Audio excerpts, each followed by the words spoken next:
Hey, g'day, Rod. Just thought I'd send you this update, mate. I've probably just spent about an hour and a quarter on this, just changing out the band switch coupler. So, without zapping myself, it's down in there. You can see the new 3D printed one that I've done there. That's the black thing you can see. The original that came out of it is this one, so you can see the crack in it. So what was happening? Your band selection from the knob here was a little bit off because it was slipping on the shaft. So when that happens, your band switches on the clickers, like the little stoppers you can feel, like the little segments, and that's just a ball bearing just dropping into like a little slot as you click it round, which lives in the back, in through the back under here behind that bottle. So look, the 3D one went in well. It's a nice snug fit. It's got 4 grub screws on it which lock onto the flat surfaces there you can see of the shaft. And from doing it, I'll zoom out a little bit. From doing it, and I'll try and get the segments there visible without too much reflection. 21, I'm just clicking this thing normal, and I'll flick it back as we go. I'll come right down bottom of scale. You can hear the segments clicking in and out there, and it's now doing what it's meant to. So I could easily see as soon as I opened it up, pretty much the selection is on when you're on 10 megahertz there. You have these little white wafers you can see down here. They've got these little indents in them. They've got to face 9 o'clock, but also the shaft, 2 flat sides, left and right. That black mark I put there for the position for 10 meg. The 2 flat shafts should be vertically up and down. The way yours was, sometimes that's why it was good, sometimes it was bad, because it's slipping through the coupler. And the vertical shafts here, or the vertical flat spots, were offset to the right a little bit, so it was not quite on band selection, which as much as the back wafer would have been with the clicks, which is in down through the back under here, which is so tight to get this thing in and out. It's crazy. Crazy I even got it in and out without full dismantle. Anyway, it saved hours. Not only has that got to line up through there on the click, but also these through here, these vertical wafers through here have all got little tabs and stuff on them. You can't really see them. You just see them down through there on the back of this board. All of them have got it. So you got like 1, 2, 3, 4, 5, 6, 7 of them through there, and they've all got to line up. So all your 9 o'clock segments are in line. But once you pull it back and get that shaft and the attachment all lined up through this thing into that back pod, you start to get good band selection. So discover the blue wire that I originally shown was broken. It's meant to be snipped because you won't get the WARC bands, obviously. These things here, I'm trying to source some of these for you. I've put cable ties on them to hold it, but every single one of these is split at the moment. They're not under a lot of load, but it's just age. They're doing what they're meant to, and they drive these VC 1, 2, and 3 through here. But also these things need to be in sync. So when these things here start to slip, all your variable capacitors get out of whack and sync. So that causes other dramas like ALC drive and stuff like that. But look, at the moment, mate, the radio in general is doing everything it should. I've had a bit of a play with the alignment. I reckon I can get a little bit better.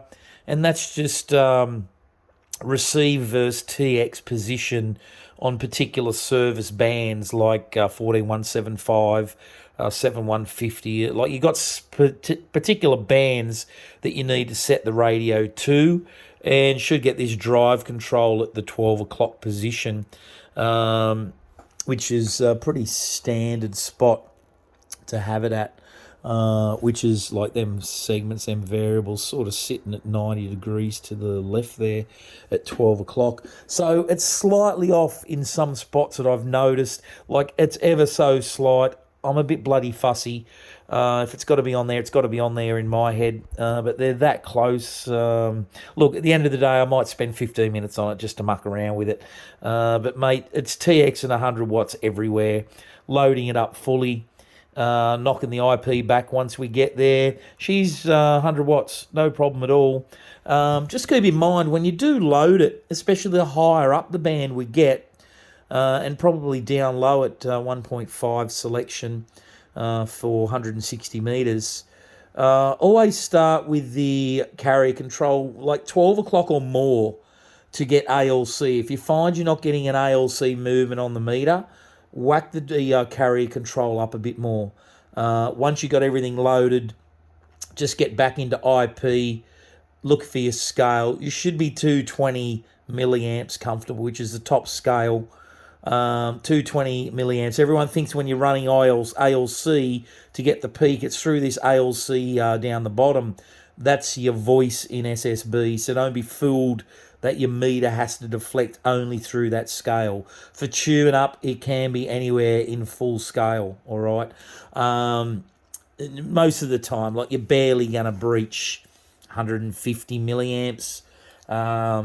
As a rule, if you have a power meter on board or in line, when you're in tune mode, it's half voltage at your finals or your tubes.